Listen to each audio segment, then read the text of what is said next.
अफगानिस्तान में कुछ ऐसा हुआ जिसने पाकिस्तान और चीन दोनों को हिलाकर रख दिया। वो तालिबान जो कभी भारत का नाम सुनना भी पसंद नहीं करता था, अब वही तालिबान भारत के साथ हाथ मिला रहा है और हिंदुओं के नाम पर नया सेंटर खोल रहा है।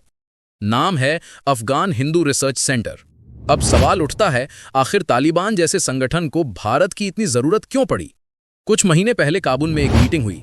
एक तरफ भारत के अधिकारी बैठे थे, दूसरी तरफ तालिबान के मंत्री। तालिबान को लगा भारत पैसे या तेल की बात करेगा, लेकिन भारत ने जो प्रस्ताव रखा उसने पूरी कहानी बदल दी। भारत ने कहा, हम मदद नहीं आत्मनिर्भरता देंगे।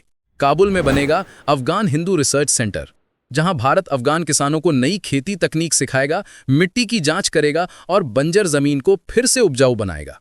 तालिबान के लिए ये ऑफर किसी खजाने से कम नहीं था, क्योंकि अफगानिस्तान में 70% लोग खेती पर निर्भर हैं, लेकिन सालों से युद्ध और गरीबी ने सब कुछ बर्बाद कर दिया। भारत ने बंदूक नहीं, हल का रास्ता दिखाया। लेकिन सबसे बड़ा झटका पाकिस्तान को लगा, क्योंकि इस सेंटर का नाम रखा गया अफगान हिंदू रिसर्च सेंटर। पाकिस्तान के टीवी चैनलों पर चिल्लाहट मच गई कि तालिबान हिंदू नाम को कैसे मान गया। भारत ने जवाब दिया, हिंदू कोई धर्म नहीं, एक सभ्यता है। अफगानिस्तान कभी भारत की संस्कृति का हिस्सा रहा है। यहाँ गांधार सभ्यता जन्मी थी, यहाँ बुद्ध और वेद दोनों की खुशबू थी। यानी भारत ने इतिहास का सहारा लेकर पाकिस्तान के झूठे नैरेटिव पर सीधा वार किया। तालिबान को भी समझ आ गया कि पाकिस्तान सिर्फ इस्तेमाल करना जानता है, लेकिन भारत भरोसा बनाना जानता है। इसलिए पहली बार तालिबान ने पाकिस्तान की जगह भारत की बात सुनी। और यही बात चीन के लिए भी खतरे की घंटी बन गई, क्योंकि चीन भी अफगानिस्तान की जमीन में छिपे लिथियम और रेयर मिनरल्स पर नजर गड़ाए बैठा था।